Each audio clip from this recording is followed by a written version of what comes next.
Welcome back. We continue our debate on the battle over price control. Kiran Mazumdar, we were talking about innovation, R&D, the costs associated with that and so on and so forth. Now, according to the DPCO order of 2013, it basically doesn't apply to any patented drugs. So it's all off-patented drugs, essential off-patented drugs that form part of this essential medical list. It also very categorically states that all locally developed new drugs, new drug delivery systems, manufacturing processes which are new are exempt for price control for 5 years. So in that sense, it's not really disincentivizing R&D or innovation.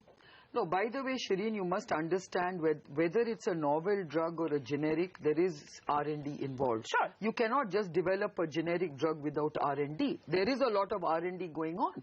And India is today one of the largest generic producers in the world. We are called the pharmacy of the world. And for that, there is a huge investment that goes into developing generics. So to say that it doesn't require R&D is wrong. No, I'm not saying it doesn't require. I'm saying that they are not disincentivizing R&D. They're saying all locally developed new drugs, new drug delivery systems, but new manufacturing processes will be exempt from price control for 5 years. But that's only novel drugs, Shireen. We make very few novel drugs. But Kiran, most of the drugs made in India are generics. But again, let's look at how many drugs does this impact. It impacts less than 18% of the total Indian pharmaceutical market. The DPCO order, as it currently stands, impacts less than 20%. As it currently stands is the operative language. Please understand, the reason why Indian industry has reacted the way it has is because it believes that this list will get extended. So that is the fear. Mr. Gulati, there are two concerns. A, that there was no consultation as far as this additionality of 50 drugs and 108 formulations is concerned. And the fear now is that if you've extended this list, tomorrow it could be the entire market that could be brought under price. Let me give you very specific answers. I don't believe in polemics, incidentally. You see, when the DPCO 2013 was formulated and agreed upon, the exercise started in 2002. Yeah. So it will take them 11 years to come to some conclusion. And to say that nobody was consulted in these 11 years. I think nobody was consulted as far as this particular I am coming to that. Yeah. That provision, are we questioning the provision or whether we are questioning the implementation of the provision? I think that we should not mislead the people of this country. The provision was there as part of the new DPCO, which took 9 years to bring it. Okay. And Chapter 19 was always there. And then one part of the argument was that since drugs are not cosmetics or Coca-Cola and all that, that there has to be some control. Okay. Now, the essential drugs, the list is ridiculously small. It should be much bigger. I have no hesitation. In fact, it differs from state to state, and the state government lists are very different from the central list of essential drugs. Central list is 348. State, Delhi has got 50 more. Odisha has got 32 more. So that is not a sacrosanct list made by God. That is one part. So that needs to be expanded. There is no doubt about it. And I hope it will be expanded. But let's not come to that. This chapter under which these new provisions have been brought has been part of the policy. And this was done after a hell of a lot of consultation. After 11 years of consultation. And if the industry says that they were not consulted, then nobody can help them. No, but there is a provision that says under extreme conditions. So I think that is really where the issue is, that this is not a dire extreme condition. And the drugs that have been brought under this new list certainly don't need to fall under the industry's argument as far as compulsory licensing is concerned as well, Kiran, that even that doesn't amount to dire public health emergency, so on and so forth. Why should compulsory? No, I understand, but I'm saying that argument. I am saying to say that diabetes is not a very essential thing. There are already diabetes drugs under price control. Yeah, but the ones which are not under price control are as essential as the ones which are under price control, and that is why I said that list of 348 is bogus. Okay, that's bogus, but we need to find a solution and we need to find a road ahead.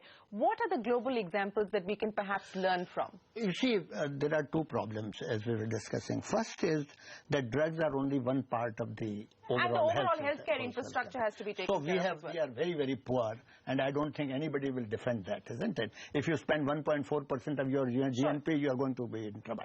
In India, by the way, sorry to interrupt you, but the argument of global pharma companies has been that the government of India spends a paltry 1.4% of its GDP. Instead of spending money on defense and so on and so forth, you subsidize your people. Why should we subsidize your people? Is the argument that MNCs make. Yeah, no.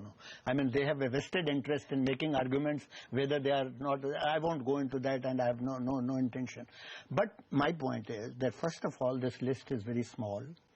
Many essential drugs which are in Delhi list, which are in Odisha list, which are in Karnataka list, are not there in the central list. Okay. Health is a state subject in India as per constitution, and they have the right to ask.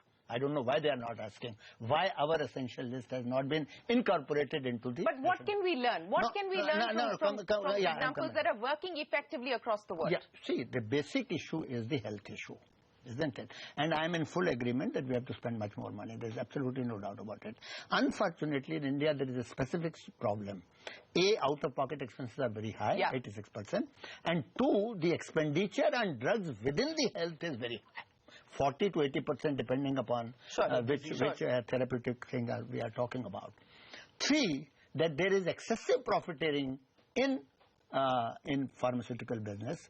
I don't want to give some of the examples, isn't it? But people have made billions of dollars in the last 30 years. And so your point is that there is need for regulation. By the way, I don't want to get into what is reasonable profiteering and what is unreasonable profiteering, because that will last us the entire day and night. But what can we expect now from the road ahead? What is it that you would like to do as far as solutions are concerned? So, Shireen, let's start with really understanding the pharma picture in India.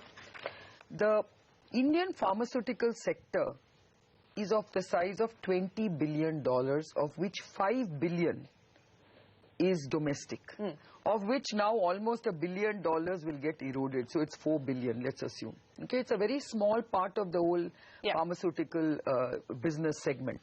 Now, if the government believes that this is the way it wants to regulate drugs in this country, then I think you need a very clear policy that says that any generic drug that is going to be developed and marketed in India shall come under price control from day one. This shall be the formula that you will apply to pricing any drug. Say everything up front. Then if companies want to come and manufacture those drugs, they can't complain. But you cannot be changing the rules of the games after you are in the business. See, this is the biggest problem in India. This is where I think we were hoping that this government will have stakeholder consultations and make sure that they don't arbitrarily bring in. If they were to now have stakeholder consultations, because that has been the biggest argument that grouse for industry, that we were not consulted before this new addition was made. What will you place before the government? No, so I think first and foremost you need to make sure that the formula that you come up with for price control, if that is going to be the way forward for the pharma sector, let that formula be very clear to all. Whatever you arrive at. And I think we are also saying, please compare like for like. Please make sure that there is a weighted average done when you arrive at these prices, and not just taken at the lowest common denominator. So they're taking a simple average of all brands available in the market with a market share of more than 1%. That's the current. Weighted average was rejected by the government after considering. It was there in the draft. Then people objected and said it's a ridiculous thing, and that is why it was removed. All right. So you have a problem with the methodology. You want more transparency, and you want more consultation with industry to arrive at a new list if they indeed decide to move. Shireen, I want a new policy that makes it very clear for anyone investing in this sector that this is what the rules of the game are. We're completely out of time. 10 seconds, and I'm going to end this conversation with you. What would you like the government to do? The government must, first of all, not distinguish between essential and non-essential drugs. I have been trying for the last 32 years to get a list of non-essential drugs from the industry, from everyone. Nobody has produced it, because I think that's a blasphemy in itself to say that a drug can be non-essential.